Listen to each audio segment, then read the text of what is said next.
Returning to my Coin Lady channel, I am pleased to see you again. This happened on a day when XRP should have been celebrating another victory and moving forward apace. Are you ready for this? After some deliberation, Gary Gensler and his associates decided to cut the party short. Would like to understand the SEC situation in detail. Which way does this appeal lean? And of course, we won't miss out on today's XRP ETF news either. Make sure you don't miss a beat in this market by smashing that like button and hitting the subscribe button. Now we may begin with this one. So, in a highly eventful few days for the cryptocurrency market, we witnessed Bitcoin falling to almost $60,000 without any action, and XRP, in response to this news, falling to a tremendous 11.5% reduction. It has recently shown signs of strength, rising to the 54-cent range, but I wouldn't be surprised if we don't go back down to the line we've been following, which is the bottom line of about 50 cents. But for what reason? Why is it happening now? Could you tell me what went down? Finally, the SEC filed an official appeal, something we've hinted at for some time. I am going to put my hands up now, because I still can't believe they pulled it off. At this point, I am going to be completely correct. Given what transpired with Grayscale, how quickly we progressed, and the SEC's final defeat on nearly every front, I find it hard to imagine they formally filed it. The Securities and Exchange Commission intends to respectfully appeal the final judgment entered by this court on August 7, 2024, which goes against the entire ruling that we have seen thus far, to the United States Courts of Appeals for a Second Circuit. What follows is, I suppose, the next question. People are obviously worried that this might not materialize, because the market is dumping XRP in particular.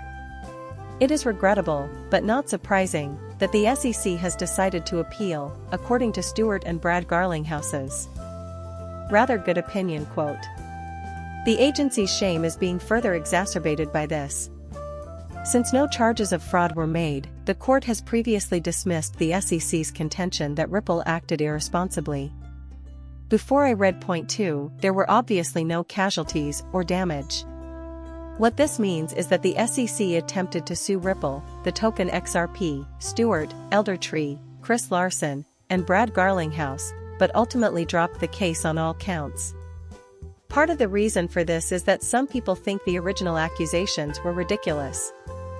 Finding out to what exact things they are appealing will be a fascinating challenge. They can't merely state their disapproval of the verdict and submit an appeal. Something must be driving this. In each case, rather than just applying the law, St. Augustine takes it to court. It is chaired by this agency, which has persisted in its lawsuit assault against the sector. The possibility of submitting a cross-appeal is being considered. Who cares? The SEC's lawsuit has been completely unreasonable and misguided from the beginning. We're prepared to prove it again in the appellate court, leading the charge for the industry. It's no security coincidence that the SEC enforcement director announced his resignation just an hour before this. This is clearly fascinating. I am making reference to Chief Gruel here. In the end, he stepped down 1 hour earlier.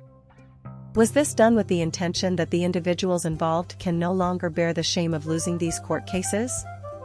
At some point, you have to question their integrity. It bears repeating that this is quite intriguing. A whole lot of Gerber-esque were grown here.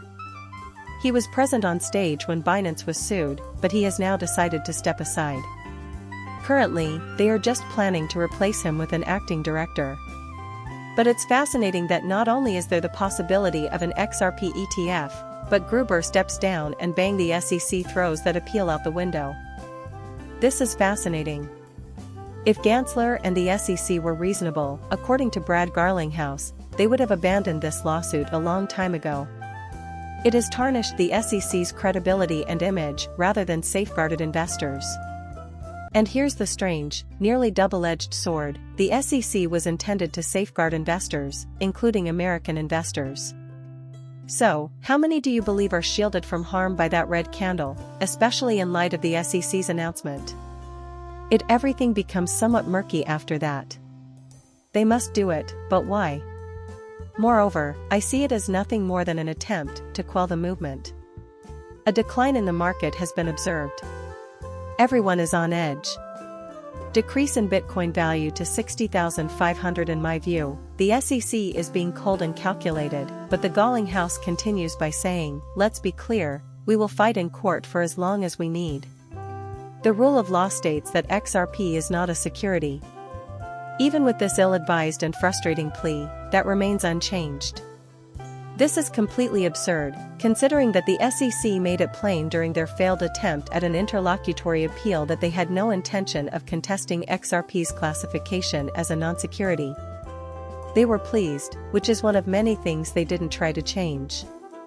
What I believe to be a really astute choice, and one that I'm sure will return to be a staunch advocate for this, is 120 million, 5 million. Despite this, they still refuse to pay the fine. Because of this, the fine is a highly debatable subject. Where would they put the 125 million pounds if they went ahead and appealed but lost? To me, that's the point of the cross appeal. All of their possessions could be utterly destroyed. The SEC Commission and Gary Jens are going all out on this. Personally, I think he's going all out for his job. Please inform me of the decision's conclusion. For XRP, the cryptocurrency community, and Gary Gensler in particular, I believe this is a monumentally crucial move. Check the cost. As I mentioned at the beginning of this video, we plummeted to 50 cents, so it wouldn't surprise me. To be honest, I wouldn't be surprised by it. We smashed through multiple support lines, which you would think would also serve as moving averages, but market panic persists. Now, if the markets in China open, we might finally see some respite. Similarly, Shenzhen is poised to open, and Bitcoin is getting a boost. If you're thinking about trading this, keep an eye on this low line. I'm considering going long after 50 cents if this trend continues. You might have a chance at this. I appreciate you taking the time to view my video. When you're done, hit that subscribe button and let me know what you think.